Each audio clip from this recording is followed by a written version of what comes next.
Do not open that door, the first Alpha said. The man outside is not railway staff. Noelle Harrow kept one hand on the brass latch, and the other around the black ash cane laid across her lap. The train gathered speed beneath her. Wheel after wheel struck the rail joints in a pattern too fast for any departure from Beleriand's public platforms. No whistle announced the Eastern Junction. No brakes sighed for the scheduled stop at Marrow Street. The carriage simply drove north through the night, carrying her past every place printed on the ticket she could no longer find. Snow scraped the windows like handfuls of sand. Noelle turned toward the two women standing somewhere beyond the low table. She could place them by breath and fabric, one near the fireplace vent, perfectly still, the other closer to the corridor, shifting her weight as though remaining still required effort. Both were alphas. Both were trying very hard not to let their presence crowd the room. "Where am I?" Noelle asked. The second voice answered, warmer than the first, but no less controlled. "You boarded the Silver Crown." Noelle's fingers tightened on the latch. Every citizen in Avaloon knew that name. The royal family's private train. "That is impossible. My ticket was for the 10:40 public service to St. Orison." "Your ticket says otherwise," the first Alpha replied. "Then the ticket is false." Something metal struck the outer vestibule door. Once. Twice. The latch beneath Noelle's hand jumped. From beyond the door, a man shouted over the wind. "Rail security, open immediately." Noelle recognized the voice. He had met her in Beleriand Station, wearing an attendant's wool coat. He had taken her ticket, inspected her medical case, and guided her by the elbow, even after she told him not to touch her. Now he was trying to break into the moving train. The warmer Alpha stepped closer, then stopped before her skirts crossed Noelle's cane. "He has a pistol," she said quietly, "and two men behind him." Noelle heard the careful wording. Information, not an order. Heat rolled under her skin. Her suppressants should have prevented it. Instead, her pulse was accelerating, her scent patch had begun to fail, and the two strangers in the carriage had gone silent in the unmistakable way of disciplined alphas recognizing an omega in distress. The outer lock splintered. Noelle lifted her cane. "You know who he is," the first woman said. "No, but I know what he wants." The cane's silver collar pressed against Noelle's palm. Hidden inside the hollow shaft was enough evidence to tear open the royal family's oldest wound. Another blow struck the door. "Who are you?" Noelle demanded. The first Alpha's reply was soft, formal, and impossible to misunderstand. "I am Crown Princess Amara Aurelian," the warmer voice followed. "And I am Princess Celine. We are the twin heirs of Avaloon." The vestibule lock cracked. Somewhere beyond the carriage, a guard shouted. Amara moved between Noelle and the door. "Now," the Crown Princess said, "tell us why someone is willing to board a royal train at 60 miles an hour for your cane." 2 hours earlier, Noelle had been arguing with a machine. "Ticket not recognized," the brass kiosk announced for the 4th time. "I heard you the first 3. Please present a valid ticket. Please present a useful instruction." The machine repeated itself. Noelle folded her gloved hands over the handle of her cane and counted to 5. Beleriand Central Station echoed around her. Boots on marble, porters calling departures, steam sighing from winter engines, and hundreds of travelers trying to outrun the storm rolling over the capital. She knew the station well, 24 steps from the eastern doors to the ticket hall. A brass guidance rail along the left wall, raised platform numbers beneath each gate bell. The railway authority called those features generous accommodations. Noelle called them the reason she could travel without asking a stranger to decide where she belonged. Tonight the guidance rail disappeared beneath stacked luggage, and the tactile plate on the kiosk had been covered by an advertisement. "Miss, do you require assistance?" a man asked behind her. "I require the machine to read the ticket already inside it.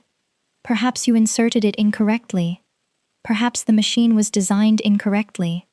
The man cleared his throat and moved away. Noelle retrieved her ticket from the slot.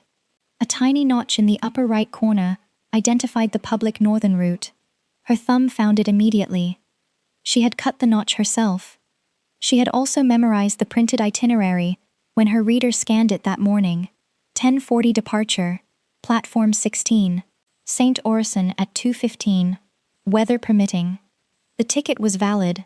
The machine was wrong. That summarized much of Noelle's professional life. She was 29, blind since infancy, and one of the best historians of the Aurelian monarchy in the country. She read embossed archive copies, used a camera that translated handwriting into speech, and could identify 6 centuries of royal seals by the shape of their edges. She knew which queens had rewritten tax codes, which kings had invented wars to hide debts, and which palace renovations had quietly erased servants' names from public memory. The royal archives still refused to employ her. Too many stairs, they said. Too many fragile objects. Too much liability. Noelle worked independently instead. She authenticated private collections, lectured when universities remembered to provide accessible notes, and wrote histories that sold just well enough to pay the rent on a narrow office above a bakery. Her clients praised her bravery when they meant her blindness. They called her inspiring when they did not want to pay the full invoice. If an assistant moved her cane without asking, they apologized in the tone used for bumping a chair. Noelle hated that tone more than she hated the word helpless. Her designation made the work harder. As an Omega, she was expected to attach a companion authorization to every long-distance research permit. She had spent 3 years challenging the rule and finally won an exemption, only to discover that most institutions still asked who would be responsible for her travel. "I am," she always answered. Tonight she carried one overnight bag, a locked medical case, and a cane worth more than everything else she owned. The cane had belonged to Professor Illyra Venn, Noelle's mentor. Illyra had been the first royal archivist to let Noelle handle an original document instead of a reproduction. "History is not made safer by keeping it from capable hands," Illyra had said. 3 months ago, shortly before her death, Illyra had sent Noelle a railway survey book rescued from a sealed palace vault. Hidden inside its spine was a coil of recording wire and a strip of black ledger paper bearing the late king's private seal. Noelle had spent 12 weeks authenticating both. The recording captured a cabinet meeting 6 days before King Edrin's death. Chancellor Lucien Vey, the royal advisor who now controlled half the palace administration, discussed payments to judges and the sale of military contracts. When the king threatened to dismiss him, Vey named the poison already being introduced into Edrin's heart medicine. The black ledger carried the apothecary order, Vey's ciphered signature, and the payment to the physician who certified the king's death as natural. Digital copies existed in 3 encrypted accounts. They could create scandal. Only the originals could create a criminal case. Under Avaloon's Crown Authenticity Act, the parliamentary inquiry required the physical seal, paper fibers, and magnetic groove pattern. Noelle was traveling to St. Orison to place them directly into the hands of Justice Maeve Corin, chair of the Royal Integrity Commission. She trusted the commission. She did not trust the palace. That included the twin princesses whose father's murder she could prove. Her pocket watch chimed 10. Noelle touched the medical case beneath her coat. Her suppressant dose was due in 15 minutes.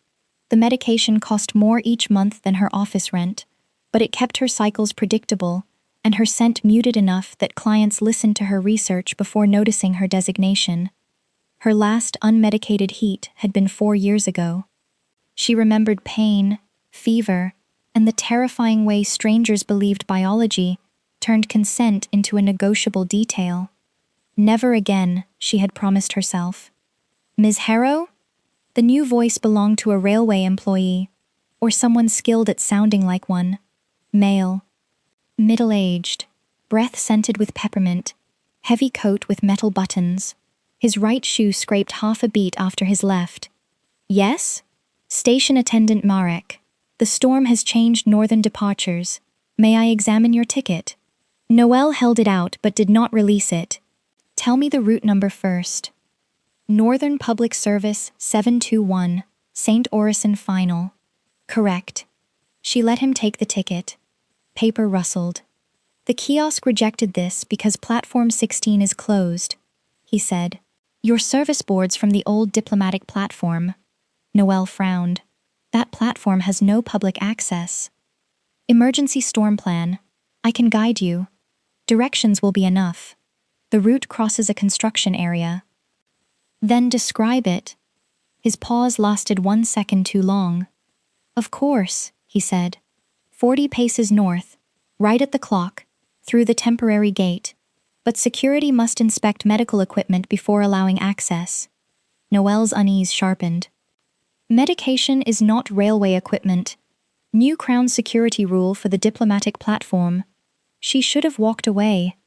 Then the departure board announced that the 10:40 Northern service would close in 9 minutes. If she missed it, the commission might convene without the originals. Chancellor Vey would learn there was a case and destroy whatever evidence remained in the palace. Noel opened the medical case herself. Marek wore thin gloves. She heard the soft snap when he lifted each injector, checked the seal, and returned it to the padded slot. Satisfied? She asked. Completely. The words carried a small, private pleasure. Noel closed the case. He returned her ticket inside a stiff paper sleeve. The notch beneath her thumb was gone. You changed the ticket. The platform assignment changed. The paper changed. A reissue. Your original is inside the sleeve. He offered his arm. Noel ignored it. Walk ahead and speak. Marek guided her through a service corridor that smelled of coal smoke and fresh paint. He described a ramp, 2 doorways, and a gap between platform stones. His directions were precise, too precise for someone surprised by a storm closure. At the gate, another man scanned the ticket without speaking. A lock clicked behind Noel. Why did the gate lock? Crowd control. There was no crowd. Only a distant engine, the hiss of steam and snow blowing across an exposed platform. Noel stopped. Read the destination printed on the ticket. Marek stepped close enough that peppermint covered the cold air. St. Orison. He lied too smoothly. Noel turned back toward the locked gate. The platform announcement rang overhead. Final boarding for the Silver Crown. Royal departure in 2 minutes. Marek seized her elbow. Noel drove the end of her cane into his instep. He cursed and released her. She ran toward the gate, counting the steps she had taken. 7, 8. Her cane struck metal. Locked. Behind her, Marek recovered. You misunderstood the announcement, Miss Harrow. Open the gate. You will miss your evidence hearing. Noel went still. She had never told him why she was traveling. The engine whistle screamed. Marek caught her wrist, pressed something cold into her hand, and folded her fingers around it. Your carriage is directly ahead, he said. Board now, or spend the night explaining to Justice Corrin why you failed. The object was her medical case. Noel heard footsteps approaching from behind the locked gate. More than one man. The train door stood 3 paces ahead. She made the only choice that still offered movement. She boarded. Marek followed far enough to set her bag inside a velvet-lined carriage. The public coaches are forward, he said. Wait here until departure. Then he stepped back onto the platform. The door locked between them. Noel found a bench, opened her medical case, and pressed the scheduled suppressant injector to her thigh. The train began to move. 5 minutes later, the medication had done nothing. 10 minutes later, Noel realized the carriage had passed the Marrow Street junction without slowing. At 12 minutes, a hidden door opened, and 2 alpha women entered the room. One carried the winter-still authority of the Crown. The other said, There is an unauthorized passenger in our carriage. Noel rose with her cane ready. Outside, metal struck the vestibule lock, and the moment she had feared caught up with her. The royal guard reached the outer platform before Marek's men broke the lock. The fight took place beyond 2 doors and a wall of winter wind. Noel heard boots slipping on snow, a gunshot swallowed by the train's roar, and Celine ordering someone not to fire toward the carriage. Amara remained inside. "You should help your sister," Noelle said. "Celine has 4 guards. You counted her among the guards." "I often do." Amara stood between Noelle and the vestibule. Her voice was a low contralto with a precise edge. She wasted no words and left a fraction of silence before every answer, as though checking it for weakness. Noelle placed her easily. "How many exits?" she asked. 3 from this carriage. The door behind me, the corridor to the forward salon, and an emergency window release." Describe the room. Amara did not ask why a blind woman needed a description. "Rectangular, 22 feet by 10. You are beside the south wall. Sofa behind your knees. Low table 4 feet ahead. Fireplace vent to your left. Electric. The forward door is 11 steps at your 1 o'clock. Useful. Exact. No pity." Noelle revised her first impression by 1 degree. Heat tightened beneath her ribs. She gripped the cane until her fingers ached. Amara heard the change in her breathing. "Are you injured?" "My suppressant has failed." The princess became motionless. Noelle hated that she could sense the alpha's sudden awareness. Not hunger, discipline, the kind that admitted there was something to control. "Do you want an Omega physician?" Amara asked. "Do you have one aboard?" "Royal Medical Officer, Dr. Talia Morn. She is an Omega. Call her. No palace records. Her patient records are independently sealed. I want her to confirm that herself." "You will." The outer door opened. Celine entered with snow on her coat and anger vibrating beneath every breath. Her voice was a clear alto, warmer than Amara's, and edged with the rhythm of someone who felt first and edited later. "The man who guided you escaped onto the maintenance ladder. 2 others are in custody." "My ticket?" Noelle asked. "Found on the outer platform. It is for this train. The ticket I bought was not." "I believe you." The immediate trust startled her. "You should not!" A woman planning to infiltrate the royal train would invent a better opening than striking her guide and demanding to leave. "Celine," Amara warned. That was evidence, not recklessness. Noelle turned toward the warmer voice. "Which one of you called me unauthorized?" Celine exhaled. "I did. And now? Now I think someone placed you here. For what purpose?" "That is what we intend to learn." Noelle lifted her cane. "You will learn without taking this," Amara said. "No one will touch your cane without permission. Not even for security inspection? Not unless you consent or it presents an immediate threat." "It does present a threat." Both twins went silent. Noelle heard the question they did not ask. The heat sharpened, sending pain through her abdomen and a wave of scent into the room. She heard Celine retreat 2 full steps. Amara opened the ventilation panel. Neither apologized for what Noelle was. Neither moved closer. "Medical room," Noelle said. Amara answered first. "There is a private sleeping compartment with a locking door and independent ventilation. Can it be opened from outside?" "By a guard override." "Disable it." "I can post guards and give you the only active key. Rail safety law does not allow the override to be disabled while moving." It was the kind of answer Noelle respected. Not a comforting lie, but a limit and an alternative. "Do that." Celine spoke gently. "May I take your bag?" "No."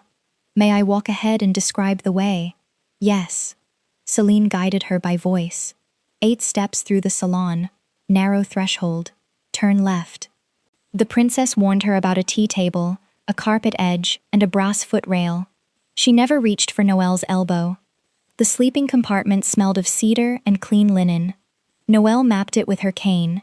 Bed to the right, washroom ahead, chair beneath the window, call cord beside the door. Amara placed a key on the table and slid it until it touched Noelle's fingers. "You can lock the inner bolt as well," she said. "The corridor will be cleared except for Dr. Morn. Celine and I will remain in the next carriage unless you ask otherwise."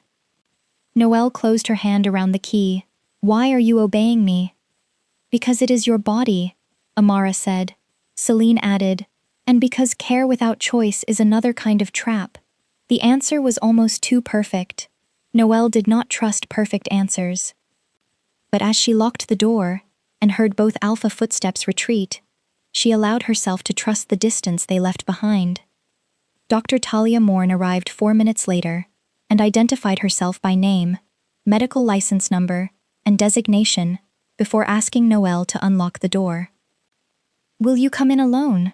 Noelle asked. If that is what you want. It is. The corridor emptied. Noelle listened until the final guard's boots crossed the carriage threshold, then opened the door. Dr. Morn had the efficient hands of someone who announced every touch before making it. I would like to take your pulse at the wrist. Yes. Temperature beneath the tongue. Yes. I need the injector you used. You may hold it while I examine the label.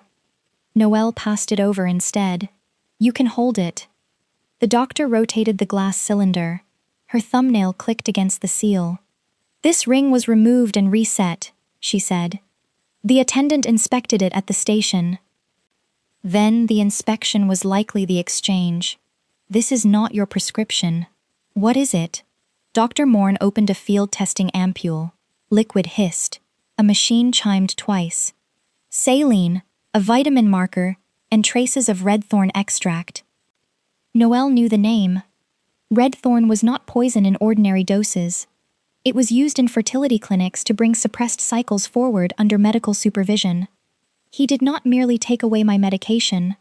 No, he induced your heat. The violation landed colder than fear. Someone had opened her medical case, handled the medicine she depended on, and chosen what her body would do in a locked train. How long? Noelle asked. The strongest symptoms may last 8 to 12 hours. I can offer a non-suppressant stabilizer, but first I need to explain the risks. The doctor did. Drowsiness, nausea, temporary scent sensitivity, no cure disguised as a command. Noelle accepted the stabilizer and swallowed it herself. The princesses are disciplined, Dr. Morn said. But you do not need an alpha in order to survive this. If you prefer, I will remain, and no one else will enter. Is that your medical recommendation? My recommendation is privacy, hydration, cooling, and whichever company makes you feel safer. Your choice is not a debt to anyone. Noelle leaned back against the chair. They are waiting outside the carriage, aren't they? Crown Princess Amara is interrogating the captured men. Princess Celine has asked me 3 times whether sending soup would be intrusive. It would. I told her. Tell her tea is acceptable. Dr. Morn smiled. Specificity saves lives. The train's brakes screamed. Noelle caught the edge of the table as the carriage lurched. Porcelain struck wood in the next room. The wheels ground for several long seconds, then stopped. Silence replaced the rails. Not true silence. Wind pressed against the carriage. Snow rattled beneath the floor. Somewhere forward, an engine released steam in tired bursts. The corridor filled with running feet. Amara's voice came through the locked door. Dr. Morn, are you both safe? Noelle answered. We are. An avalanche has blocked St. Arlan Pass. The rear line is already buried. We cannot move until railway crews clear one direction. How long? The engineer estimates 6 hours if the weather improves. Thunder rolled across the mountains. Dr. Morn said, and if it does not? Amara's pause carried the answer. Morning. Noelle felt the train rock beneath a gust. She was trapped in a royal sleeping compartment, in heat, with evidence of the king's murder hidden in her cane, and the alleged murderer's agents somewhere in the storm. There is another complication, Amara said. Noelle almost laughed. Only one. The prisoners escaped during the emergency stop. Someone opened the guard compartment from the forward side. The danger had not remained outside. One of Vey's agents was already aboard the train.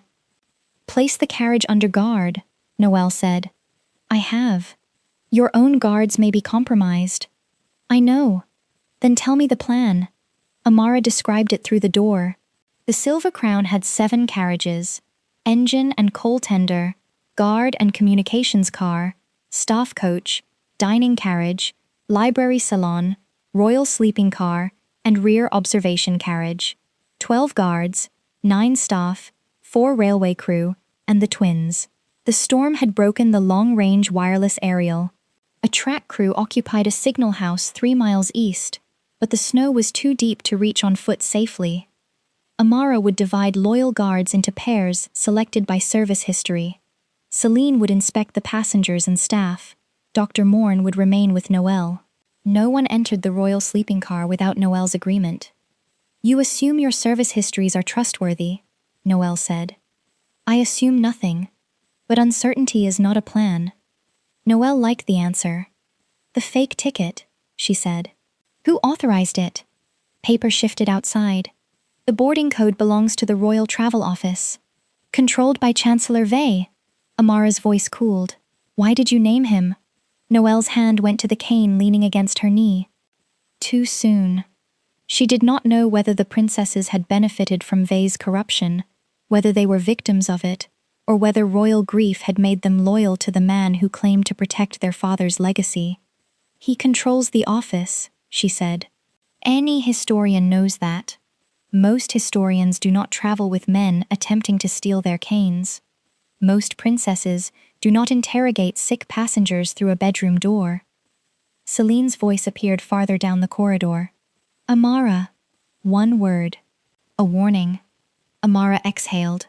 "You are right, Miss Harrow. That was an interrogation. It will not happen again without your agreement." Power apologized to Noelle so rarely that she did not know where to place the sound. "Thank you," she said at last. "Do you want us to leave?" Celine asked. Noelle listened to the wind and the uncertain footsteps beyond the carriage. The twins were alphas and heirs to the institution she had spent years mistrusting. They were also the only people aboard whom Vey's agents had already tried to reach through her. "Stay in the corridor," she said. "No closer than the door." "We will," Celine promised. Amara corrected her gently. "We intend to. If security requires us to move, we will tell you." Another imperfect answer. Another honest one. Celine returned with tea on a wheeled cart. She stopped outside the door. "The pot is sealed," she said. Dr. Morn watched it being prepared. "Peppermint, ginger, and black tea are available. She says ginger is least likely to worsen nausea." Noelle heard 3 tins, a kettle, and the almost inaudible clink of a porcelain cup. "Ginger? No honey. May I bring it across the threshold?" "Set the tray down. I can collect it." Celine obeyed. Noelle unlocked the inner bolt, opened the door, and knelt for the tray. Neither princess reached toward her. Amara stood to the left, identified by the controlled quiet around her. Celine was to the right, breathing as though she wanted to say 6 things, and had selected none. Noelle picked up the tray. "You may both come in," she said. "Sit near the door. Dr. Morn stays." The change in Celine's breath was almost a smile. Inside, Amara described each movement. "I am taking the chair nearest the corridor. Celine is sitting on the floor because she has ignored the second chair. It feels less imposing," Celine said. "It is also directly beside a draft. I have survived weather before." Noelle found the bed and sat with the cane across her knees. Dr. Morn occupied the second chair between them. "Tell me about the men who escaped," Noelle said. Amara's attention sharpened. "Are you agreeing to discuss the investigation?" "Yes. I may stop at any time." "Understood." The 2 captured agents carried railway tools, forged guard cards, and small vials of redthorn. Neither had identification. One bore a tattoo used by the Crown Office's unofficial security division, a unit Chancellor Vey publicly denied existed. "And the man called Merrick?" Noelle asked. "Not captured," Celine said. "A guard saw him climb toward the staff coach before the avalanche." Noelle remembered the scrape of his right shoe. "He has an uneven step, metal plate or old injury in the right heel." "Peppermint on his breath?" Amara asked.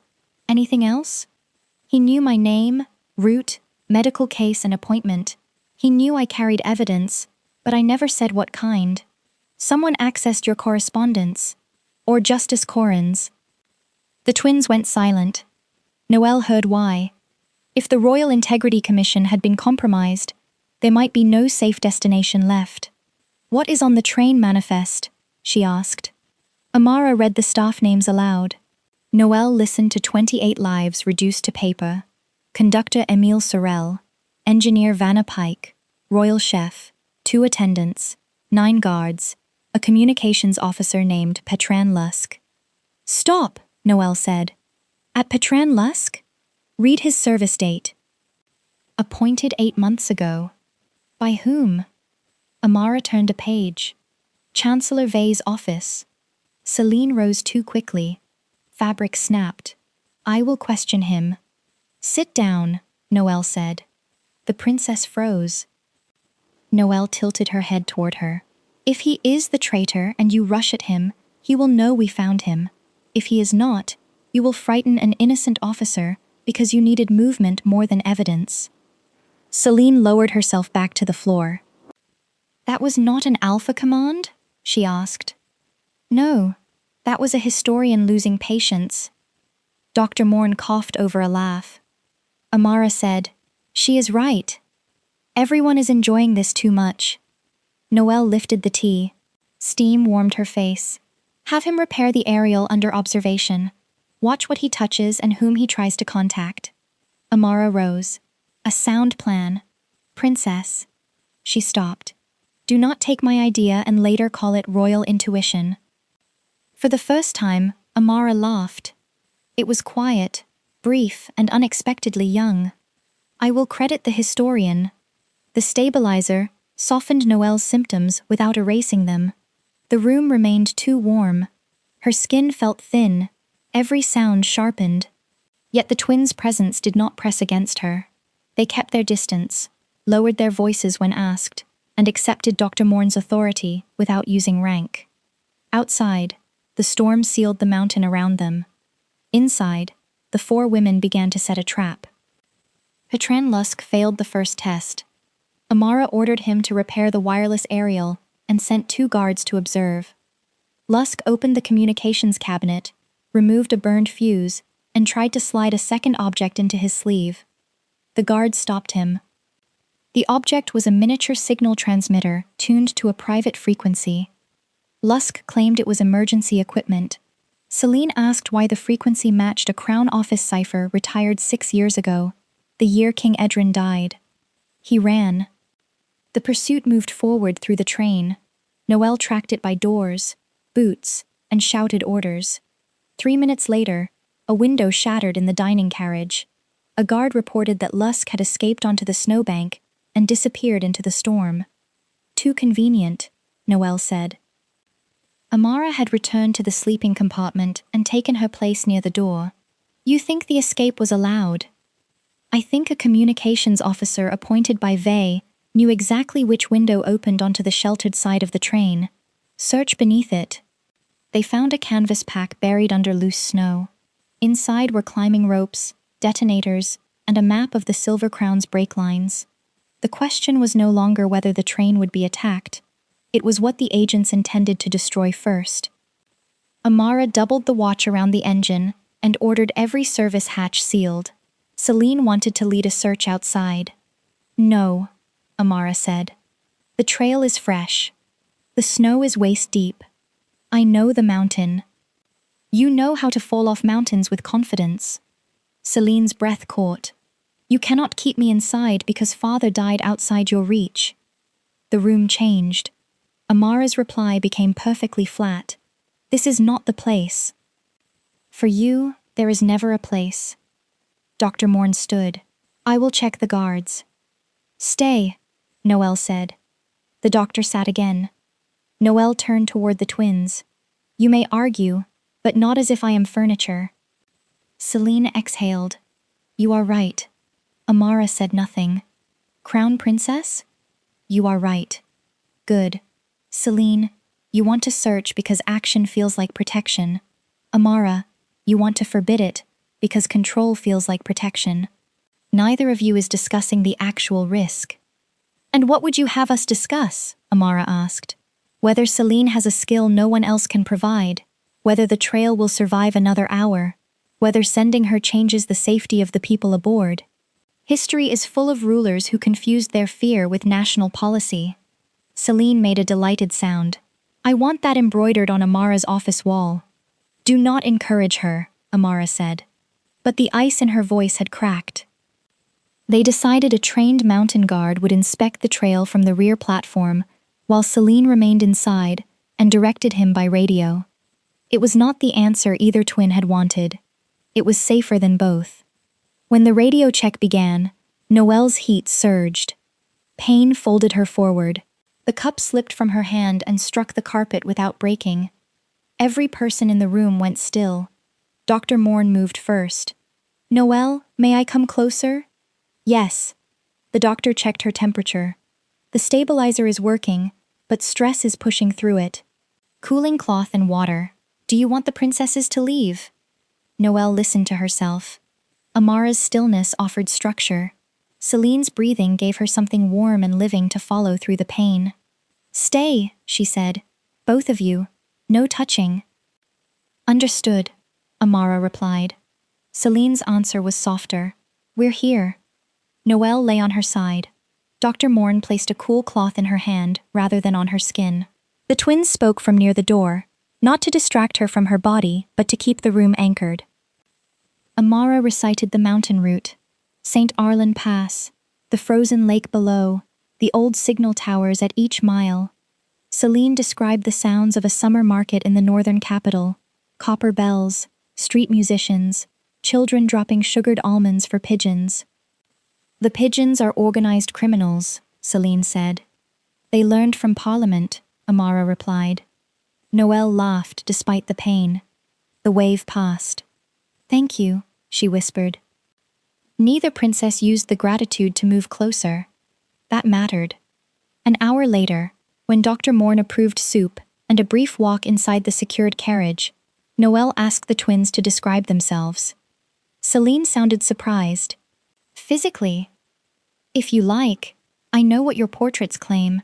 Court painters are professional liars. Amara said. We are 32, the same height. Celine's hair is longer. This is why she does not write poetry, Celine said. We have dark hair, brown skin, and our father's nose. A majestic nose, Celine added. Amara wears black because she believes color is a security vulnerability. I am wearing green. You spilled wine on the blue coat. An enemy glass attacked me. Noelle smiled. And your expressions? Celine answered first. Amara looks as if every room is a treaty negotiation, until she thinks no one is watching. Then she looks tired. Amara's voice sharpened. Celine smiles when she is frightened so other people will not be. The warmth drained from the room. Noelle recognized the truths beneath the teasing. You know what I notice? She asked. Neither spoke. Amara waits before she answers, because she thinks an unguarded word can kill someone. Celine answers too quickly, because she thinks silence might. Celine let out a trembling breath. Amara asked, which is worse? Neither. Both, when you stop choosing. The train rocked in the wind. Celine said, Our father's last message asked Amara to meet him in the West Study. She saw it an hour late because Vey pulled her into a security briefing. He died before she arrived. Celine. She thinks every delay is a death sentence. Amara's chair creaked. Our father sent Celine out of the palace the same night because she confronted Vey in public. She believes if she had been less emotional, father would have kept her near him. So you both blame yourselves, Noelle said. It is not that simple, Amara replied. Self-blame rarely is. It builds palaces in the mind and calls itself duty. Celine was quiet for several seconds. You speak about helplessness as if it is an enemy. People have spent my entire life offering it to me as an identity. Because you are blind? Because they need my blindness to mean something about them. Kind people make it a test of kindness. Cruel people make it permission. Institutions make it a form. Very few ask what I can actually do. Amara said, "What do you want to do?" The question was so simple that it opened a hidden place in Noelle. "Run a public archive," she said. "Not a palace vault for scholars with titles. A place where a railway porter can hear the same records as a princess. Tactile maps, audio rooms, documents at reachable heights, history without a gatekeeper deciding whose hands are safe." "That can be built," Celine said immediately. Noelle's spine stiffened. "I did not ask you to build it for me." Celine recoiled. "I meant, you heard a dream and turned it into a royal gift." "Noelle," Amara said. "She was not trying to diminish you." "Intent does not change the shape of the offer." Celine did not defend herself. "You are right. I rushed toward the part where I could help, because your dream moved me. I skipped the part where it belongs to you." Noelle waited. Celine continued. "May I try again?" "Yes. If you choose to build it, I would like to ask what support would be useful. You may say none." The correction was not graceful. It was sincere. "That is better," Noelle said. Amara added, "And if the crown becomes involved, you should negotiate authority before accepting money. Royal gifts often arrive with invisible chains." "You are the crown." "Exactly." Noelle turned her face toward Amara's voice. Attraction had been hovering at the edge of her awareness, easy to blame on heat and proximity. Now it moved closer for a reason that had nothing to do with biology. Amara warned her against Amara's own power. Celine accepted correction without withdrawing warmth. Noelle could recognize each twin with perfect certainty now. Amara by the thoughtful space before language. Celine by the way emotion warmed the final word of every sentence. They were not two matching alphas arranged around an omega fantasy. They were sisters, separate and complicated, each forming a different connection with her. Noelle's interest in Celine felt like opening a window. Her interest in Amara felt like finding a locked archive and being handed the key. Both were dangerous. Neither felt helpless. The compartment door opened after a guard knocked and received permission. "Your Highnesses," he said. "We found a second transmitter." "Where?" Amara asked. "Inside Ms. Harrow's cane case." Noelle's hand closed around the cane across her lap. She had never owned a cane case. The guard brought the object to the doorway without crossing it. Noelle heard leather creak and a metal clasp open. "Describe it," she said. "Long black case," Amara replied. "Silver buckle. Your name embossed inside. The transmitter is sewn beneath the lining." "Where was it found?" "Staff luggage rack." "Then it was planted. Either to track this carriage, or to make your security believe I brought it aboard." Celine swore beneath her breath. "Do not destroy it," Noelle said. "Transmitters can receive as well as send." Amara understood immediately. "Let them believe their plan is working.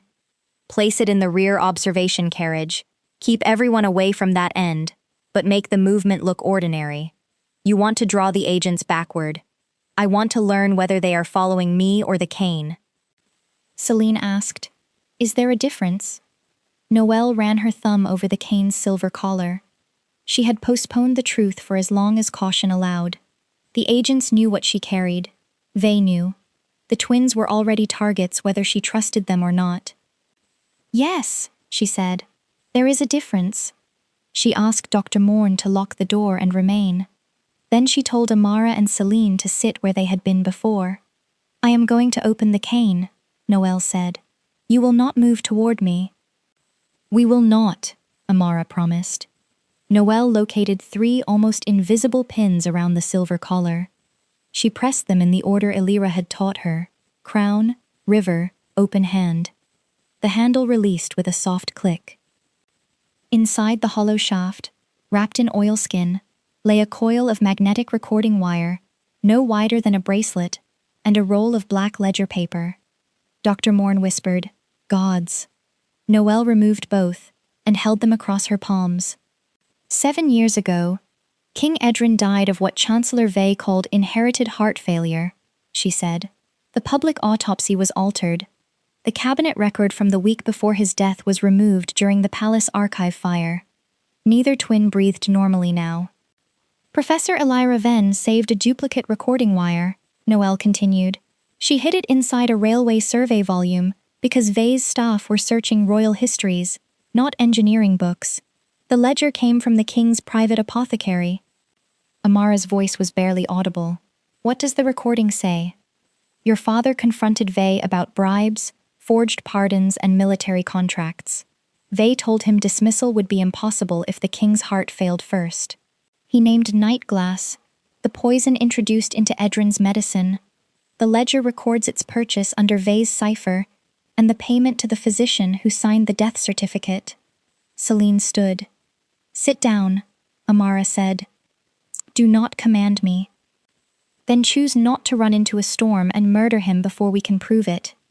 Celine's breath broke on something between a laugh and a sob. She sat. Noelle placed the recording coil on the blanket. I brought a portable reader. It was in her overnight bag. Dr. Morn retrieved it after Noelle asked. The machine accepted the wire and turned with a faint mechanical hum. Static filled the room. Then King Edrin spoke. His voice was deeper than the ceremonial recordings, weary and furious. You sold the winter defense contract to a company that does not exist. Chancellor Vey answered in the smooth tone that had reassured the country through a royal funeral. The company exists on every page where existence matters. You will resign before dawn. Your Majesty, by dawn Dr. Orlan will have doubled the nightglass in your drops. You will feel tired, then cold. By the time your daughters understand, they will need me to hold the country together. A chair struck the floor. The king shouted for guards. The recording ended. Celine made no sound at all. Amara's silence felt like a stone wall collapsing inward. Noelle wanted to reach for them. Her body, sharpened by heat, wanted it with painful clarity. But grief did not remove their right to choose, any more than heat removed hers. Would either of you like contact? She asked. Celine answered first. Your hand, if you are willing. Noelle extended her left hand across the blanket. Celine approached only after Dr. Morn described the clear path. She knelt beside the bed and placed 2 fingers beneath Noelle's palm, as though afraid grief might make her grip too hard. Amara remained by the door. And you? Noelle asked. I cannot. The words sounded torn from her. All right. If I touch anyone, I will stop being useful. That is not the same as being safe. It is all I have. Noelle understood then that Amara did not fear emotion because it was weak. She feared it because she believed the kingdom would collapse if she allowed herself one unmeasured moment. You do not have to be crown princess in this room, Noelle said. Amara's chair creaked, but she did not move. Celine's thumb trembled beneath Noelle's palm. Why did you not come to us? Because you are royal. The answer hurt them. Noelle let it. Your family controlled the archive that excluded me. Vey governed your office. I did not know whether you suspected him, obeyed him, or owed your positions to him. Amara said. That was reasonable. Celine turned toward her sister. Reasonable? Yes. We failed to see the man beside our father. We allowed him to remain beside us. Noelle had no reason to gamble her life on our grief. For once, Amara's strategic honesty sounded like tenderness. Noelle wrapped the ledger and recording again. Justice Corin expects me in St. Orison. Her office may be compromised, Amara said. I know. Then let us make another destination. Not the palace. No, the Northern Assembly is meeting in Lear. Its Chief Justice is beyond Vey's appointment power. We can broadcast the recording from the assembly floor and place the originals into a public evidence vault. Noelle considered the law, the route, and the political consequences. The tracks to Lear divide at Frost Junction, she said. 20 miles north. Celine's voice regained a little warmth. You carry railway maps in your head. I wrote a history of the Northern Line. Amara asked, Will you trust us that far? Noelle resealed the cane. I will trust the plan. Trust in you is still being researched. Celine squeezed her hand once, after asking with the slight lift of her fingers. Amara said, "A historian's answer." The floor shook. Not wind. An explosion sounded from the front of the train. Every lamp went out. Darkness changed nothing for Noelle. It changed everyone around her. Dr. Morn knocked over the medical tray. Celine inhaled sharply. Amara's chair hit the wall as she stood. Noelle heard the train before anyone spoke. Steam vented forward in a continuous scream. The generator had stopped. Beneath them, the brake line hissed in short, uneven bursts. "The power carriage," Amara said. "That was a detonator, not an accident," Noelle replied. The corridor erupted with orders. Guards ran toward the engine. A bell sounded 3 times, the emergency signal for fire. Celine released Noelle's hand. "May I move you to the floor beside the bed? There may be another blast." "Describe the space." "Clear on your right, 2 feet from the outer wall." Noelle lowered herself without help. Amara opened the door.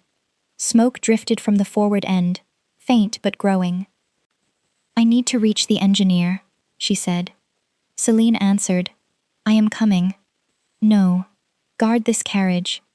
We just agreed fear is not policy. And we established that uncertainty requires a plan. I know the emergency systems. You know the passengers. Secure the rear cars and keep Noelle with Dr. Morn." Celine hesitated. Noelle said, "It is a sound division. I dislike both of you." Amara's hand brushed the doorframe. Noted. Then she was gone. Celine locked the compartment and called through the door for Guard Captain Ressa. No one answered. Instead, a man said, "Your Highness, the fire is spreading. We must evacuate the royal car forward." Noelle recognized the breath before the voice. "Peppermint. Merrick." She raised one finger to her lips. Celine understood. Her hand moved near her coat, probably toward a weapon. Merrick knocked again. "Princess! The Crown Heir orders immediate evacuation." Celine changed her voice, filling it with panic. "The inner bolt is jammed." "Stand back." Metal entered the lock. Celine positioned herself beside the door. Dr. Morn took the other side with a heavy medicine case. Noelle remained on the floor, cane across her body. The lock turned. The door opened 3 inches. Celine drove her shoulder into it. A man grunted. Dr. Morn swung the case through the gap. Someone behind Merrick fired. The shot tore through the upper panel.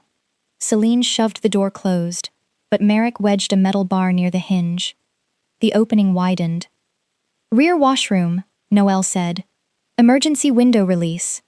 Celine seized the medical bag. "Can I guide you by the wrist?" "Forearm. No pulling." Celine's hand closed carefully around her sleeve. They crossed the compartment in 5 steps. Dr. Morn followed. Noelle found the washroom wall, then the recessed lever Amara had described. Cold air exploded inward when Celine released the panel. "There is an exterior maintenance ledge," Celine said. 8 inches wide. It leads to the observation carriage. "You first. Speak continuously." "Noelle." "You can see the footing." "Go." Celine climbed out. She described each hold, the metal rail, and the distance to the next window. Wind swallowed half her words. Dr. Morn went second. The compartment door crashed open. Noelle stepped onto the ledge. Snow struck her face. The cane hung from its wrist strap. Her boots found metal coated with ice. "One step left," Celine called. "There is a gap after it." Noelle moved. A hand seized the cane from behind. Marek twisted the strap around her wrist. Pain shot up her arm. "Give it to me," he said. Noelle braced both feet and pulled back. "You will have to explain why an attendant needs a historian's cane." "No one will hear the explanation." The strap began to cut her skin. Celine moved toward her on the ledge. A second agent appeared at the opposite window and aimed a pistol at the princess. "Stop," Noelle ordered. Celine stopped. Merrick leaned close. "Peppermint and cold iron. The princesses will put you in a palace room and call the lock protection," he whispered. They offered you freedom. Let go, and you walk away. You changed my body without consent. A temporary discomfort. Then you know nothing about freedom. Noel released the cane. Merrick had been pulling with all his weight. He staggered backward through the window. The strap slid from Noel's wrist, leaving the cane in his hands. For 1 second, he laughed. Then Celine kicked the window latch. The panel slammed shut between them. The cane was gone. Noel climbed into the observation carriage, where 6 staff members and 3 guards waited in darkness. Dr. Morn closed the exterior panel. Celine reached for Noel, then stopped. "May I check your wrist?" "Dr. Morn can." The princess withdrew her hand. That should have made Noel feel safer. Instead, the loss of Celine's closeness struck with surprising force. "Where is Amara?" Noel asked. No one knew. The train lurched. Couplings slammed from front to rear. Noel heard a metal pin strike the rail below them. The 4 rear carriages began to roll backward. For 3 seconds, everyone waited for sight to return. Noel did not. She dropped to one knee and pressed her palm against the floor. The vibration moved beneath her skin, speed increasing, wheel rhythm tightening, no pulse from the engine ahead. "We have been uncoupled," she said. A guard answered from the dark. "Only this carriage?" Noel listened to the sequence of jolts. Observation car, royal sleeper, library salon, dining carriage, 4 sets of wheels answering one another. All 4 rear cars. The dining carriage is now in front. We are rolling east down the grade. Celine found the emergency speaking tube. She blew into it and received only silence. "Airline is dead," she said. "They vented the automatic brakes before pulling the coupling pin," Noel replied. "Are there manual brake wheels?" Conductor Sorrel answered. He was among the staff trapped in the observation carriage, blood running from a cut near his temple. 1 in each vestibule. "But the wheels need to be set together. If we lock only the rear, we could pull the carriage sideways on the curve." "How far to the old Frostmouth trestle?" Celine asked. 2 miles, maybe less. Noel knew the line's history. The Frostmouth trestle had been closed to public traffic after a rockslide damaged the eastern supports. Royal trains used the new northern curve, but a detached set of carriages rolling backward would follow whichever switch waited behind them. Vey's men had a transmitter, detonators, and the brake map. They had planned the route. "The abandoned switch house controls that junction," Noel said. "If Lusk changed the points, we are heading onto the old trestle." Panic spread through the carriage. A maid began crying. Someone demanded a lamp. A guard struck matches that the wind from the broken seals immediately killed. Celine raised her voice. "Everyone listen to me." They did, but Noel heard the tremor beneath her authority. "No," Noel said. "Listen to the carriage." Confusion replaced panic. Noel stood. Without her cane, the empty space ahead felt exposed. But she had mapped the observation room when she entered. Low sofas along each wall. Central tables bolted to the floor. Forward door 16 steps away. "We do not need light to know where the doors are," she said. "We need 4 teams, 1 at each brake wheel. Conductor, choose the people with enough strength to turn them. Dr. Morn, assess injuries. Everyone else sits on the floor against the uphill wall and stays clear of the passage." Celine came close without touching. "What do you need from me?"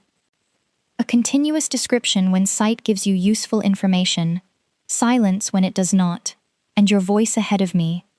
You have it. Conductor Sorrel selected 8 guards and staff members. 2 would remain at the observation break. 6 had to cross the other carriages while the train accelerated through darkness. "There may be agents between us and the front wheel," Celine said. "There are," Noel replied. "Merrick has my cane, and he was in the sleeping carriage when we escaped. He did not steal it to die on a bridge." The princess's tone hardened. "Then, we find him. We stop the train first."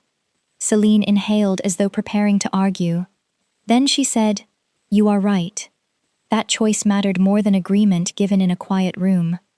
Noel took a guard's spare baton, tested its length and started forward. "Table on your left," Celine said. "Clear after 2 steps. Door at 11 o'clock.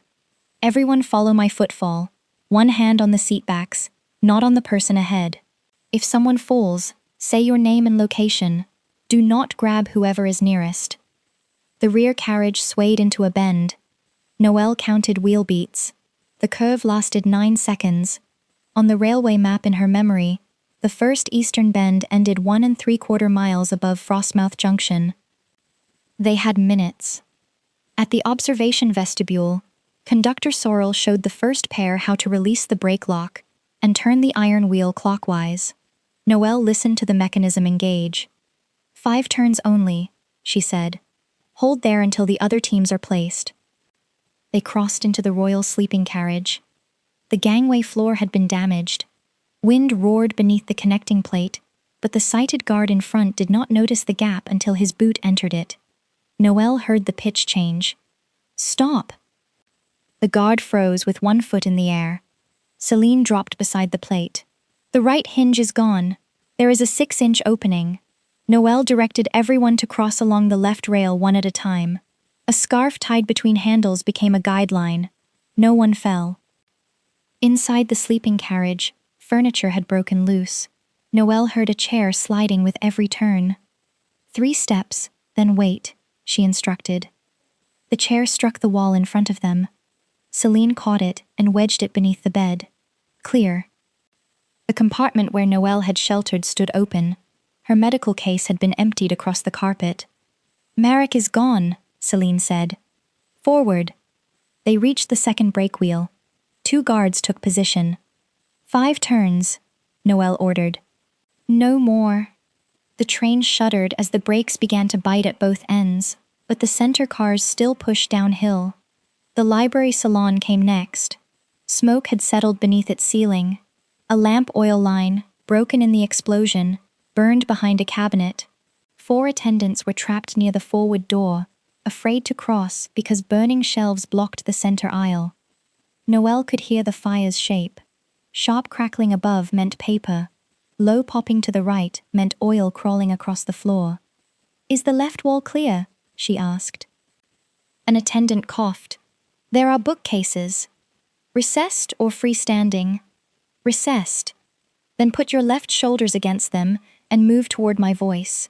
Stay low. The oil is on your right." Celine wanted to cross to them. Noelle caught her sleeve. "Your coat." "What?" "Wool. Give it to the guard. He can smother the floor flame while you keep describing." Celine removed it and passed it over. The guard beat a narrow path through the burning oil.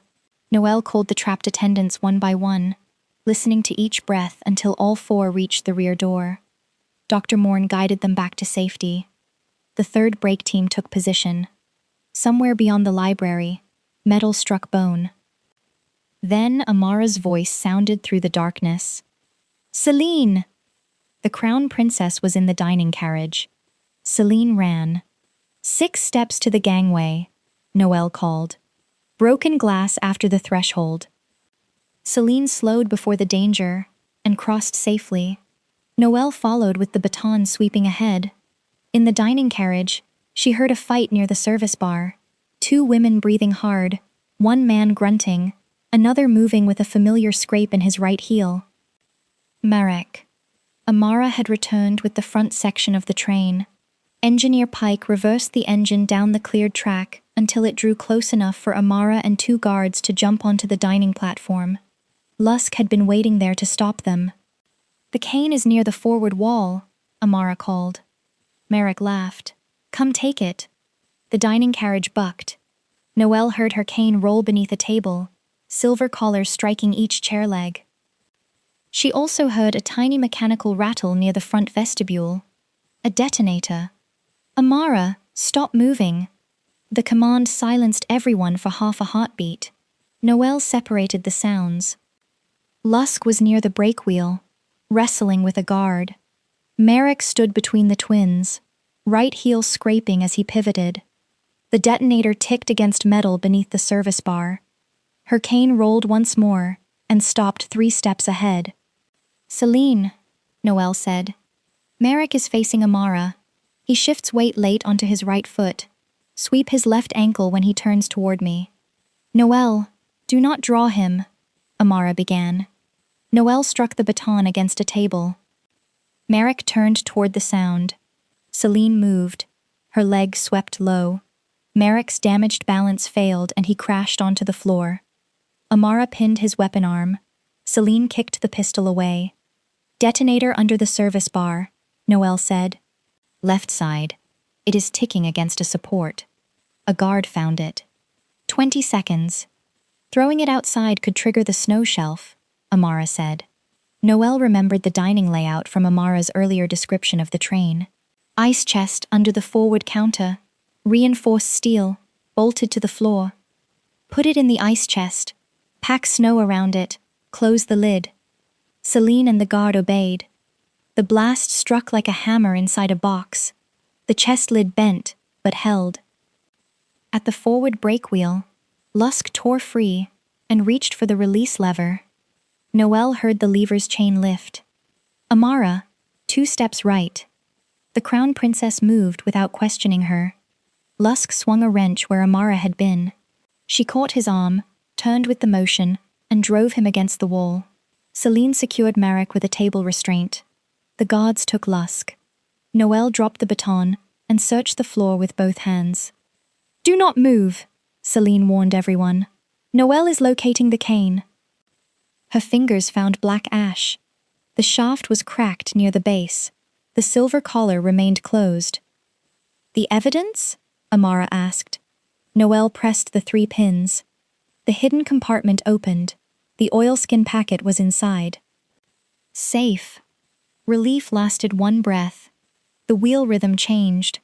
Noel counted, faster than before. The frostmouth switch is close. Set the 4th brake. Conductor Sorrel and a guard seized the dining wheel. It resisted, sabotaged with a bolt through the chain. Amara pulled a knife. Celine braced the housing. Together they cut the leather retaining strap and hammered the bolt free with Lusk's wrench. Team's ready, Noel called through the carriage speaking tubes. 3 replies returned from the dark train. On my count, 2 full turns. Not before. 1, 2, now. 4 brake wheels turned. Iron screamed against iron. The carriages shuddered so violently that Noel hit the floor. Celine asked if she could cover Noel's head. Noel said yes. The princess folded over her without dragging her close. Amara shouted the speed as the needles fell. 40 miles an hour. 30. The first wheels entered the frostmouth switch. Noel heard the points clack beneath them. They were aligned toward the abandoned trestle. 20. The carriages leaned onto the old track. 10. Wooden supports groaned somewhere ahead. The train stopped. For a moment, only the wind moved. Engineer Pike reached them from the front engine, carrying a signal lamp. Its light revealed the dining carriage's leading wheels, 6 yards from the broken trestle. 6 yards between 40 lives and the gorge. Noel lay beneath Celine's protective curve, one hand around the cracked cane. You can move now, she said. Celine sat back immediately. Are you hurt? Bruised. Still angry. Good. Amara knelt nearby. Anger is excellent circulation. Noel laughed, then winced. The heat had returned under the strain, but it no longer frightened her in the same way. Dr. Morn was coming forward. The agents were restrained. The evidence was safe. And the twins were waiting instead of assuming. Amara's voice shook. May I hold your hand? Noel reached toward her. Amara took it with both of hers. Celine remained on Noel's other side. May I? Noel gave her the second hand. The 3 women sat on the floor of the ruined royal train, while snow covered the mountain, and dawn began somewhere beyond the storm. No crown decided what their joined hands meant. No heat decided it either. For that moment, the meaning was simple. They had survived because they listened to one another. The Northern Assembly heard King Edrin's final recording, 36 hours later. Noel stood at the center of the circular chamber, with her cracked cane in one hand and the black ledger beneath the other. Amara and Celine sat behind the witness rail, not beside her. That had been Noelle's condition. The evidence belonged to the public record, not to a royal performance. She explained the seal, the paper fibers, and the recording wire's age. Independent experts confirmed every finding.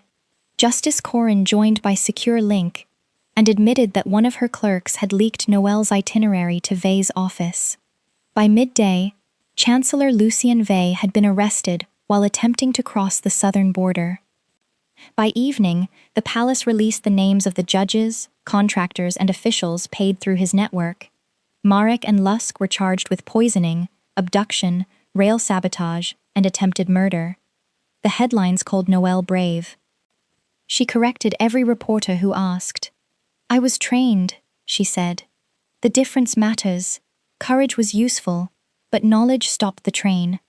At the public ceremony 3 days later, the Assembly Speaker invited Noelle to remain in the royal palace as a protected guest. She refused before he finished the sentence. "I did not expose one locked palace room to move into another," she said. The chamber laughed. Amara did not. The Crown Princess rose. "Ms. Harrow is correct. Protection without authority is confinement with better furniture." She stepped into the public aisle carrying a document. The National Archive Council has voted to establish an independent office of royal history. The office will control public access to Crown records, including records previously held by the palace. The council has elected Noelle Harrow as its first royal historian, subject only to her acceptance and negotiation of terms. Noelle did not reach for the document yet. Who controls my budget? A cross-party public board. Who can dismiss me? The board, for stated cause, after public review, not the Crown. Accessibility? Celine answered from her seat. A requirement written into the office charter, not a favor attached to your appointment. Salary? Amara named a figure high enough to make several ministers inhale. Noelle smiled. Now we can negotiate. The chamber applauded when she accepted the document for review, not the position itself. That evening, after Dr. Morn confirmed the induced heat had fully passed, Noelle asked the twins to meet her on the Assembly's winter terrace. It was public enough for safety, and private enough for honesty. Braziers warmed the stone. Snow softened the city sounds below. Amara and Celine arrived separately. Noelle recognized Amara by the pause before her greeting, and Celine by the breath that nearly became Noelle's name too soon. "The job and this conversation are separate," Noelle said. "If I reject the position, this conversation changes nothing. If I reject either of you, the position changes nothing." "Agreed," Amara said. "Completely," Celine added. Noelle turned toward Amara first. "You warned me against your own power." "Why?" Amara's silence lasted longer than usual. "Because I want you, and wanting makes it easy to call persuasion generosity. I have spent years believing control could prevent grief. On the train, you trusted me only when I stopped asking trust to arrive on command. What do you want now? One dinner, no staff except those you choose, a chance to hear you disagree with me when neither of us is facing a trestle." Noelle turned toward Celine. "And you?" Celine's voice trembled openly. "I want to promise you a library, a railway, and possibly the moon. I know that is exactly my problem." Noelle laughed. Celine continued. "So I will promise nothing, except honesty. I want to take you to the northern market and let you teach me what I miss when I rush. I want to know you slowly enough that helping never becomes a way to own part of your dream." Noelle held out her hands, but did not yet close the distance. "You are sisters," she said. "You are not a matched set, and I will not treat you like one. I would court each of you separately. What I share with Amara will not automatically belong to Celine. What I share with Celine will not automatically belong to Amara." "Agreed," both twins said, then stopped at the sound of their shared answer. Noelle smiled. "Shared courtship will also require conversations among all three of us. Equal respect does not mean identical relationships or identical timing." Amara asked. "Are you saying yes?" "I am saying you may court me equally, honestly and with an unreasonable amount of patience." Celine's delighted laugh filled the terrace. Amara exhaled as if a kingdom had been lifted from her shoulders. Neither moved toward Noelle until she opened her arms. Celine reached her first but stopped. "May I hug you?" "Yes." Her embrace was warm and careful. When she stepped back, Amara asked the same question. Noelle said yes again.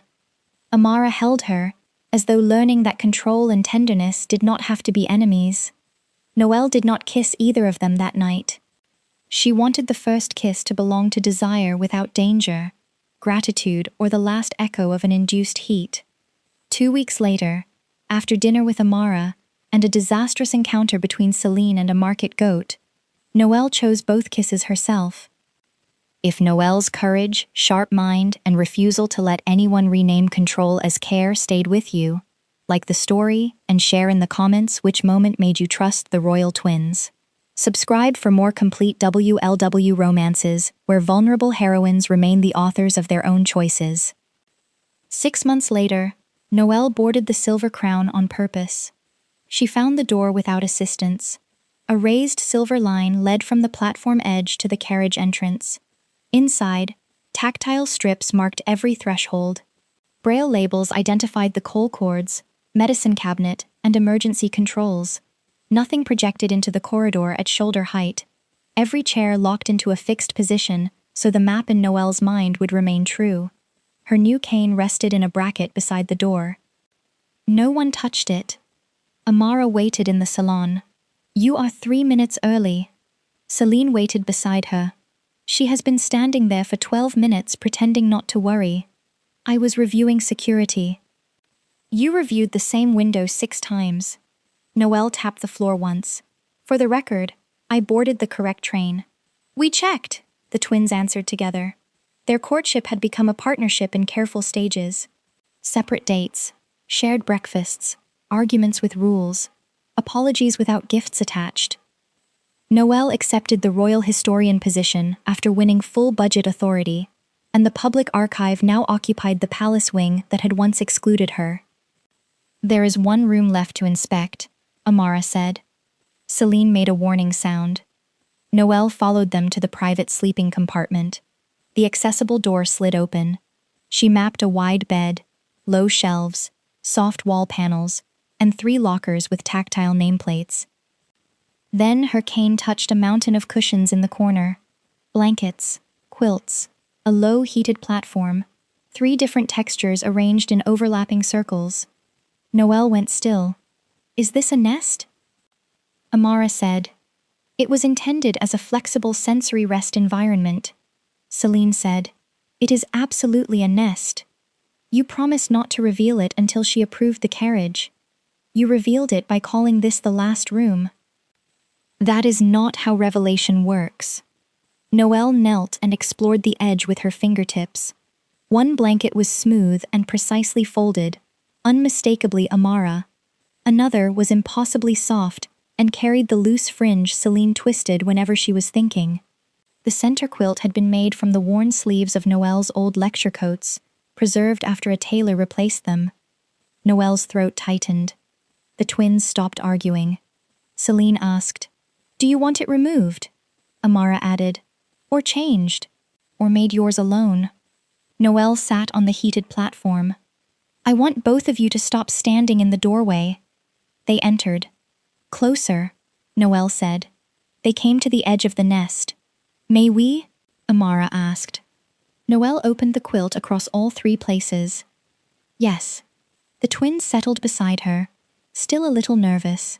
Still separate women whose hands found hers from different directions. Outside, the royal train began to move. This time Noelle knew the route, the destination, and every person in the carriage. There were no locked doors disguised as protection, only an open nest, 3 chosen places, and a journey they had agreed to take together.